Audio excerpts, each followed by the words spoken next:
Hello दोस्तों, स्वागत है आपका आज के इस वीडियो में। और आज हम फिर से देखने वाले हैं एक हॉरर वीडियो जिसे खूनी मंडे ने बनाई है और उसका टाइटल है डेड प्राइड।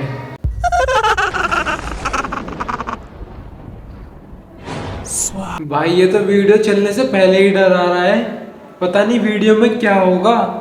स्वागत है हॉरर की दुनिया में। फॉलो खूनी मंडे और एंजॉय करो दिल दहला देने वाली हॉरर स्टोरीज। लगता है ये पूरा दिल दहला के ही जाएगा भाई।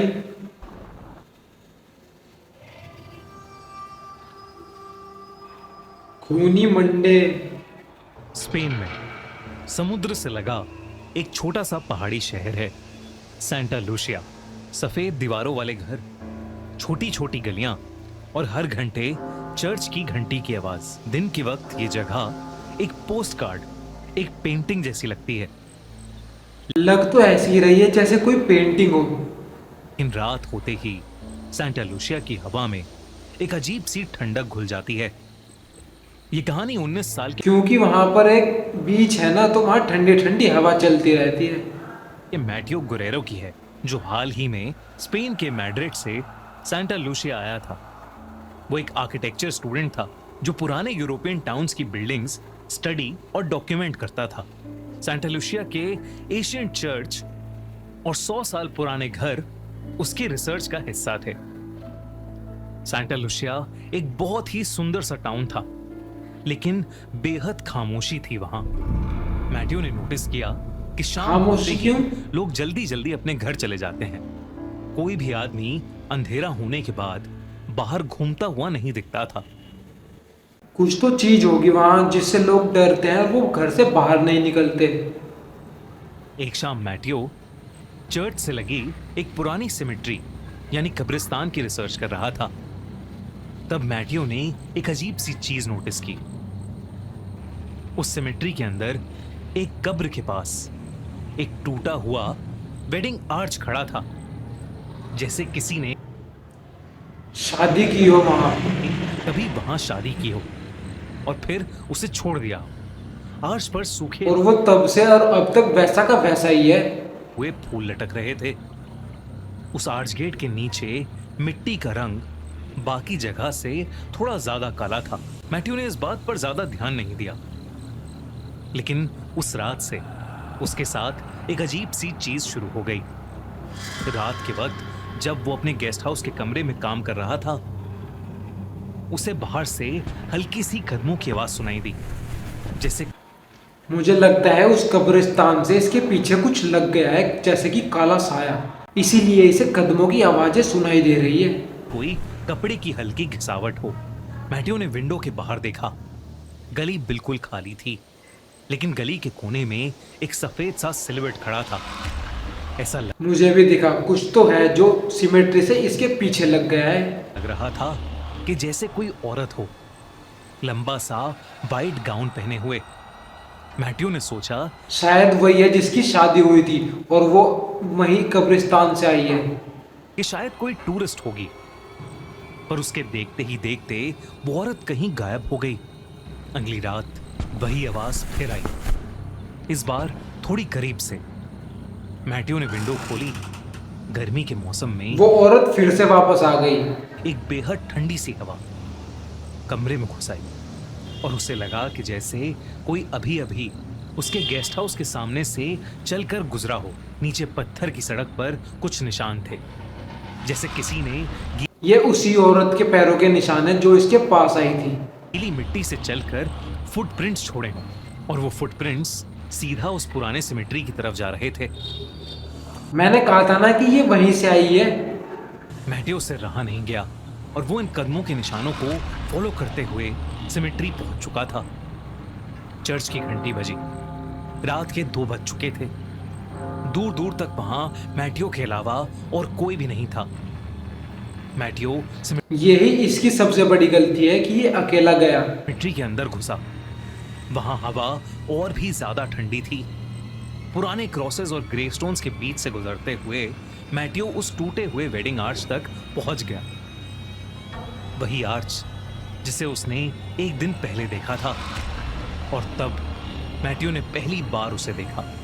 आर्च के नीचे एक औरत खड़ी थी, सफेद वेडिंग गाउन में, जो कि काफी पुराना सा लग रहा था। उसका चेहरा एक सफेद से घूंघट से ढका सा हुआ था। मुझे लगता है इस औरत की शादी वाले दिन ही डेथ हो गई होगी, तब से ये चुड़ैल बन गई है। ऐसा लग रहा था कि जैसे वो औरत वहां खड़ी किसी का इंतजार कर रही हो।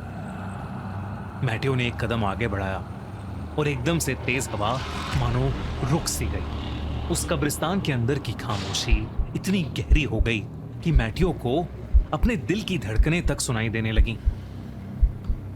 भाई डर लगता है, सबको डर लगता है। वो औरत धीरे धीरे मैथ्यू की तरफ मुड़ी। उसका घूंघट थोड़ा सा हटा और जो चेहरा मैथ्यू को दिखाई दिया, उसे वो बहुत डरावना है भाई। देखकर मैथ्यू के होश ही उड़ गए।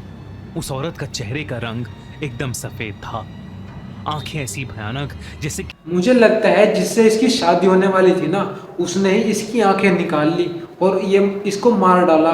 किसी आत्मा ने उसे पोजेस कर रखा हो। और चेहरे पर खून के निशान थे जो शायद जम चुके थे, जैसे कई सालों पहले वो औरत खून के आंसू रोई हो। मैथ्यू ने नोटिस किया कि उस औरत के पैर ऐसा भी हो सकता है। जमीन को छू ही नहीं रहे थे। मैथ्यू का पूरा शरीर ठंडा पड़ गया और वो जैसे फ्रीज सा हो गया। ऐसा ही होता है जब किसी को भूत पकड़ लेता है या उसे कुछ ऐसे वश में कर लेता है तो उसके हाथ पैर काम नहीं करते। पर इससे पहले कुछ होता, वो औरत हवा में घुलकर अचानक ही गायब हो गई। मैथ्यू पूरी रात नहीं सोया।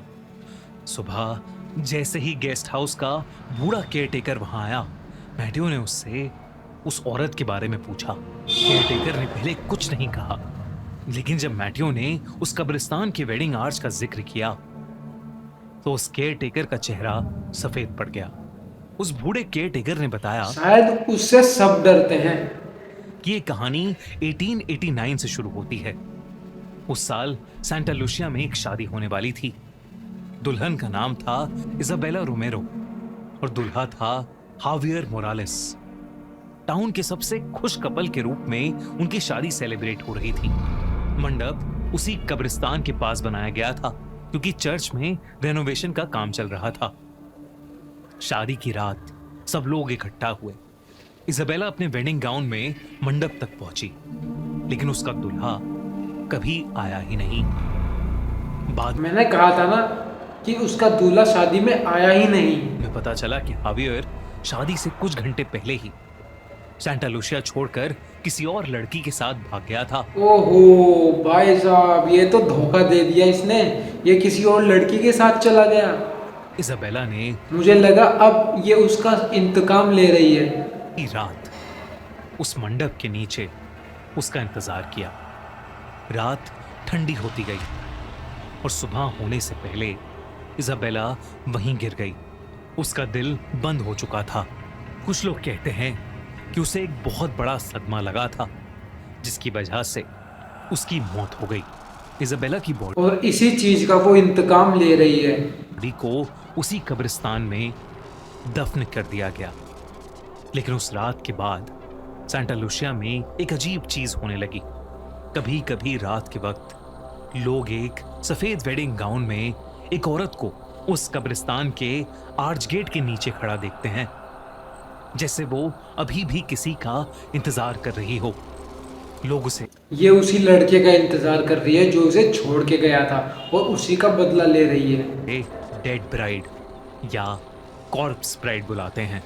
मैथ्यू इस कहानी को सुनकर घबरा चुका था। कल रात उसने भी उस डेड ब्राइड को देखा था। उस रात मैथ्यू जब अपने कमरे में था, उसने फिर से वही आवाज सुनी। इस बार वो कदमों की आवाज सीधा उसके कमरे के बाहर तक आई। वो इसके कमरे में आ चुकी है, इसका पीछा करते करते। हवा में एक अजीब सी स्मेल आने लगी, गीली मिट्टी और पुराने फूलों की। वही स्मेल जो कि कब्रिस्तान से आ रही थी। मैथ्यू अब घबराने लगा था। उसने धीरे से दरवाजे की तरफ देखा। दरवाजे के नीचे से एक परछाई नजर आ रही थी, जैसे कोई बिल्कुल दरवाजे के सामने खड़ा हो। और फिर उसके कमरे का दरवाजे का हैंडल अपने आप धीरे धीरे हिलने भाई मैं तो अकेला ऐसे नहीं रह पाऊंगा भाई, मैं तो भाग जाऊंगा घर छोड़ के। लगा। घबराहट के मारे मैटियो के पसीने छूटने लगे। तभी हैंडल हिलना रुक गया और फिर धम से कमरे का दरवाजा अपने आप आ गई चुड़ैल। खुल गया। मैटियो की चीख निकल गई, लेकिन दरवाजे भाई डर तो लगता है भाई, और कुछ शायद उसे भ्रम था। सेकंड्स बाद कदमों की आवाज वापस दूर चली गई, पर तभी मैटियो की नजर उसके कमरे की खिड़की पर गई। खिड़की के बाहर वही भयानक दिखने वाली औरत खड़ी थी, उसी सफेद वेडिंग गाउन में, अपनी भयानक आंखों से मैटियो को ही घूरती हुई, और फिर अचानक ही वो गायब हो गई।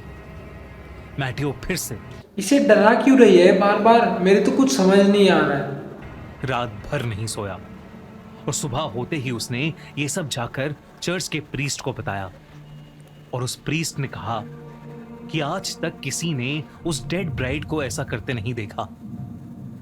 उस प्रीस्ट ने पूछा कि मुझे जब लगा अब ये इससे प्यार करती है। मैटियो पहली बार सिमेट्री गया था तो वो वहां से कुछ लाया तो नहीं था। तब मैटियो को याद आया कि वो वहां से कुछ सूखे फूल कुछ ले आया था। लाया था। ओ प्रीस्ट ने कहा कि शायद इसी अच्छा, वजह तो इसीलिए वो इसका पीछा कर रही है। से वो आत्मा मैटियो के घर तक आ गई है, और शायद उस आत्मा को ऐसा लग रहा है कि उसका दुल्हा उसे लेने वापस आ गया है। प्रीस्ट ने मैटियो से कहा कि उसे फौरन ये शहर छोड़कर चले जाना चाहिए, वरना ये इसे शादी करके ही रहेगी। शायद वो औरत उसका पीछा कभी नहीं छोड़ेगी। ये सुनकर मैटियो का दिल दहल गया, और उसने डिसाइड किया कि वो सांता लूसिया से आज ही निकल जाएगा। लेकिन जब मैटियो सामान पैक करने अपने घर वापस गया तो उसने वो वापस आ गई। देखा कि डोर स्टेप पर गीली मिट्टी के निशान बने हुए थे। वो फिर से वापस आ गई, वो इसे जाने नहीं देगी। बिल्कुल वैसे जैसे सिमेट्री के पास थे। मैटियो को अब डर लगने लगा था। वो जल्दी से जाकर अपनी पैकिंग करने लगा। तभी उसने खिड़की से देखा कि आसमान का रंग बदल रहा है और काला पड़ रहा है। तभी अचानक घर की लाइट्स जल-बुझ करने लगी, और एकदम से घर में अंधेरा हो गया। वो इसका पीछा नहीं छोड़ेगी अब। तेज बारिश शुरू हो गई और बिजली कड़कने लगी, और तभी एक और बार बिजली कड़की, और वो औरत मैटियो के वो फिर से कमरे में आ गई। सामने आ खड़ी हुई। मैटियो उसे देखते ही जोर से चिल्लाया। गेस्ट हाउस का वो बूढ़ा केयरटेकर बस वहां पहुंचा ही था। उसने बाहर खड़े खिड़की के अंदर देखा। मैटियो घबराते हुए चिल्ला रहा था, और उसके सामने एक सफेद गाउन में भयानक औरत खड़ी थी। वो भागा भागा घर के अंदर गया, मैटियो के कमरे तक पहुंचा, लेकिन तब तक बहुत देर हो चुकी थी। मैटियो वहां था ही नहीं। वो उसे अपने साथ लेके चली गई। कुछ घंटों बाद मैटियो की डेड बॉडी मिली उसी कब्रिस्तान ओ भाई साहब, बहुत बुरा हुआ। वो अपने साथ ले गई इस बंदे को के अंदर, उसी वेडिंग आर्च के नीचे, गीली मिट्टी में ढकी हुई। उस दिन के बाद अब इसका भी एक वो कब्रिस्तान में इसकी वो बन जाएगी। से सब लोगों ने मान लिया कि वो डेड ब्राइड की आत्मा मैटियो को अपना दुल्हा मानकर उसे हमेशा के लिए अपने साथ ले गई। वो अपने साथ ले जाना चाहती थी, तभी उसका पीछा कर रही थी। तो गाइस, आपको वीडियो कैसी लगी कमेंट में जरूर बताएं, और वीडियो को लाइक करो, चैनल को सब्सक्राइब करो।